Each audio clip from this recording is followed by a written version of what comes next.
1996 में उन्होंने गलती से एक अर्थक्वेक जनरेटर बना डाला था जिसकी साइज इतनी कि वो पॉकेट में भी फिट आ सकता था और नुकसान इतना कि बड़ी से बड़ी बिल्डिंग को भी हिला देता था। इस डिवाइस को उन्होंने अपनी लेबोरेटरी में टेस्ट किया तो पड़ोसियों को लगा कि अर्थक्वेक आ गया है और वो डर के मारे बाहर आ गए। फिर टेस्ला वो डिवाइस लेकर किसी अंडर कंस्ट्रक्शन बिल्डिंग की तलाश में निकल पड़े। रास्ते में उन्हें एक 10 मंजिला बिल्डिंग नजर आई जिसमें वर्कर्स काम कर रहे थे। उन्होंने ये डिवाइस उस बिल्डिंग के स्टील फ्रेम पे लगा दी।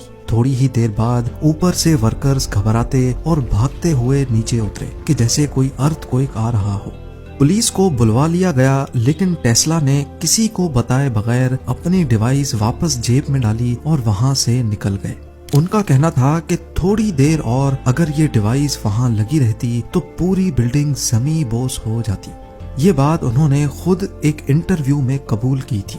पर सवाल ये है कि पॉकेट की साइज जितनी डिवाइस अर्थक्वेक कैसे ला सकती है। असल में निकोला टेस्ला ये डिवाइस बनाना ही नहीं चाहते थे, बल्कि वो तो एक ऐसे प्रोजेक्ट पे काम कर रहे थे जो एक जगह से दूसरी जगह एनर्जी ट्रांसफर कर पाएगी, वो भी बगैर तार के और बगैर किसी खर्चे के। उनकी जिंदगी का ज्यादातर हिस्सा फ्रीक्वेंसीज और वाइब्रेशंस को स्टडी करने में गुजरा था। वो इस फील्ड में वो कुछ भी देख और समझ सकते थे जिसको उनके बाद कोई भी उस अंदाज में देख या समझ नहीं पाया।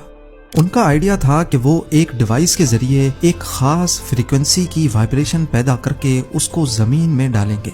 ये वाइब्रेशंस जमीन में मौजूद पत्थरों से होती हुई किसी दूसरी जगह पर पड़ी रिसीविंग डिवाइस से कैच करवाई जाएंगी, जो उस फ्रीक्वेंसी को डिकोड करके एनर्जी या फिर इलेक्ट्रिकल करंट में कन्वर्ट करेगी।